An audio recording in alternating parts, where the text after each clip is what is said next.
सुषमा देवी जिंदाबाद जिंदाबाद जिंदाबाद। नोनी पंचायत के जनता जिंदाबाद जिंदाबाद जिंदाबाद। मुन्ना भैया जिंदाबाद जिंदाबाद जिंदाबाद। सुषमा देवी जिंदाबाद जिंदाबाद जिंदाबाद। आपका मुखिया कैसा हो, सुषमा देवी जैसा हो।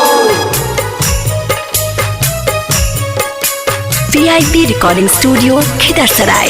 आगे माई हमारो सुषमा देवी गारी बन के सनमा के नोनी पंचायत में सुनल ही आई बहुत इन करन मामा के माई बहुत इन करन मामा के माई बहुत इन करन मामा के आगे हमारो मुन्ना भैया गारी बन के सनमा के आगे नोनी पंचायत में सुनल ही आई बहुत इन करन मामा के माई सुषमा देवी जिंदाबाद जिंदाबाद जिंदाबाद। नोनी पंचायत के जनता जिंदाबाद जिंदाबाद जिंदाबाद। मुन्ना भैया जिंदाबाद जिंदाबाद। आगे माई हाथ जोड़ी असर खोली मांगथिया सिरा बतावा के माई चाचा चाची भैया भौजी कोरी हाया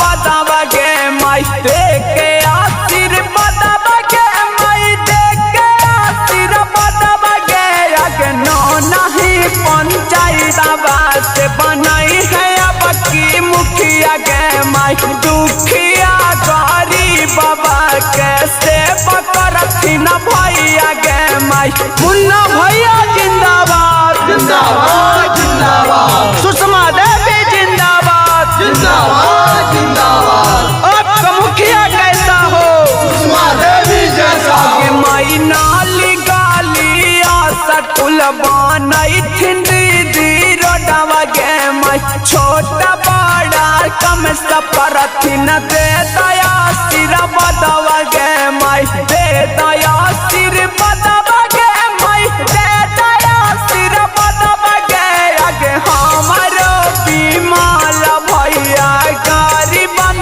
के सनमा गे माई नोनी पंचायत में सुनल ही आई सुषमा देवी के नामा गे माई मुन्ना भैया जिंदाबाद जिंदाबाद जिंदाबाद। सुषमा देवी जिंदाबाद जिंदाबाद जिंदाबाद। आपका मुखिया कैसा हो, सुषमा देवी जैसा हो। माई विवेक भैया लिखतिन गाना सुषमा देवी के गुण गाना गे माई गोलू पीरिन सभी रजगा बहुथिन गुना गाना गे माई गा बहुथिन गुना गाना गे माई मुन्ना भैया के गुण गाना गे आगे हमारो सुषमा देवी गारी बन के सनमा गे माई नोनी पंचायत में सुनल ही आई बहुत इन करन मामा गे माई नो नहीं के जनत सबके